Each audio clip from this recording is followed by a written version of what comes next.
We have shown in our series so far the full extent of the falsehoods, the mendacities, the hate-mongering, and warmongering that fill the chapters of Muhammad's Quran. To understand the reasons for all of the above characteristics, we must understand Muhammad's background, which would explain his psychological profile. You are correct, of course, since to fully understand Muhammad, his sayings and his deeds, one must study his formative life and his experiences as he grew up. Everything he did in his life depended entirely upon his upbringing and the influences of the people who took care of him as he matured. Muhammadans tell us all kinds of myths and fairy tales about the childhood of their religious founder Muhammad. The reality is that these are no better than make-believe stories and fables old women tell their grandchildren. Unfortunately, these stories have been adopted into the mainstream of Muhammadan Islam as irrefutable fact. Abd al-Muttalib was Muhammad's grandfather from the Quraysh tribe in Mecca. He traded with Syria and the Yemen and had obtained certain profitable privileges at the pagan shrine of Mecca. It was he who supplied the pilgrims with food and water. He had a number of wives from different tribes who gave him 10 sons, Muhammad's father and uncles, as well as 6 daughters. One of these children was Abdullah. His father, no doubt seeking an alliance with the clan of Banu Zuhra, asked for the young Amina bint Wahb as a bride for his son. Muhammad was the first and only child of this marriage. Muhammad's father Abdullah died either during his wife's pregnancy or shortly thereafter. He left his wife very little, only 1 slave, 5 camels and a few sheep. Amina gave her son to a suckling woman called Halima. Amina died later when Muhammad was only 6 years old. Islamic myths about Muhammad.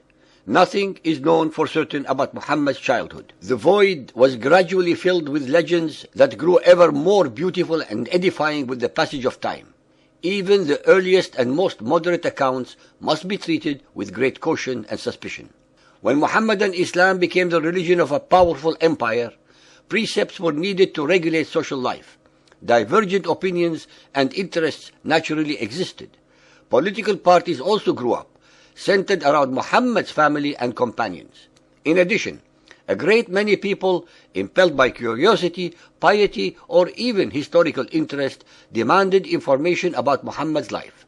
Men began to appear who were professional repositories of traditions, actually inventors of stories. They would spread a tale to satisfy this curiosity or that piety, or to provide a ruling as occasion demanded. For Muhammad's deeds and sayings had an exemplary value. Like the modern historians, the keepers of tradition were expected to quote their sources, but these were oral ones. Such a story came from such a one, who in turn heard it from another, and so on all the way back to one of Muhammad's contemporaries who had seen him or had heard him say it. It was, of course, a very simple matter to make up false traditions, the Arabic word hadith meaning narratives, to support one's own party or opinion. The Muhammadan records show that the great Arab historians and jurists knew this perfectly well. They tried to do away with the false traditions, those, for example, where the chain of authority cited was manifestly impossible. But they made no claims to any degree of certainty. Instead, they were content to repeat contradictory traditions on the same subject, one after the other, quoting their sources for each. It was up to the reader to decide which one he liked to believe. But Allah knows best, they would often add. The oldest collections of historical traditions available to us date from about 125 years after Muhammad's death.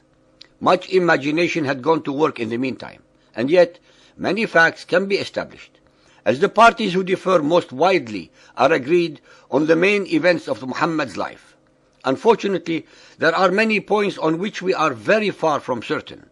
In particular, it is clear that extremely little was known about the early years of Muhammad's life, and that much has been made up about it.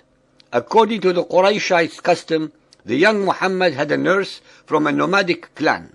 In this way, it was thought the children of the Quraysh would be filled with the pure air of the desert and grow strong. Muhammad's mother died when he was 6 years old. His grandfather, the venerable Abd al-Muttalib, who was then 80 years old, took him to live with him, but he died 2 years later. Muhammad was then taken by one of his uncles, Abu Talib. He was a merchant in comfortable circumstances and is said to have been the person who took over the leadership of the Hashim clan. Muhammad seems to have remained a bachelor for longer than was usual among his people. This is virtually all we know about the childhood and young manhood of Muhammad, at least from the earliest sources before the proliferation of legends and myths of all kinds grew out of all reasonable control.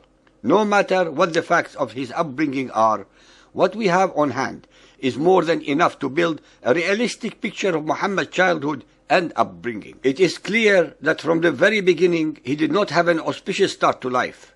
Muhammad was totally deprived of any parental love and affection, as well as the security and warmth of belonging. Neither his soul nor his body were properly nourished. He was not necessarily attended to when he cried. He did not get picked up, hugged, cuddled, and sweet loving words whispered in his ears. He did not have a father figure to love him, guide him, play with him, and make him feel protected and secure. He did not have the love and warmth of his mother's body and sense of belonging that every child needs. It is impossible for a surrogate mother, a grandfather, or an uncle to show as much love, affection, understanding, and comprehension of a child as a father and mother. Any child growing under these desolate spiritual and physical deprivations cannot and will not mature into a humane and normal human being. Muhammad ended up as a spiritually empty vessel with no understanding of love, compassion, or mercy. His condition in modern medical terms is that of pathological narcissism. In verse after verse in the Quran, it is always towards Muhammad that they point. Allah is only used as the divine threatening whip to put his followers in line.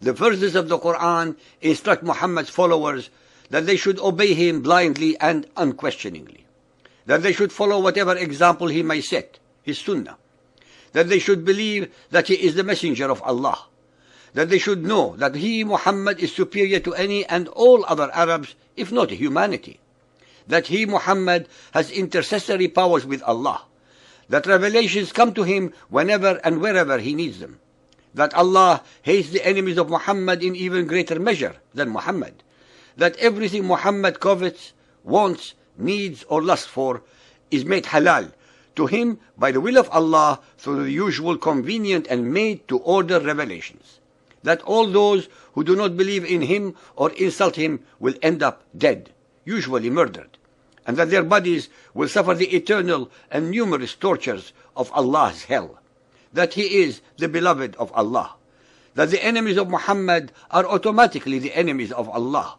There is no difference in the association, that even the gossip of his wives is monitored by Allah, that he is in touch with the angel Gabriel a lot of the time, especially when a necessary revelation is required, that those who die fighting at the behest of Muhammad will go to a paradise full of sensual and carnal pleasures, with males or females infinitely more rewarding than anything on earthly life.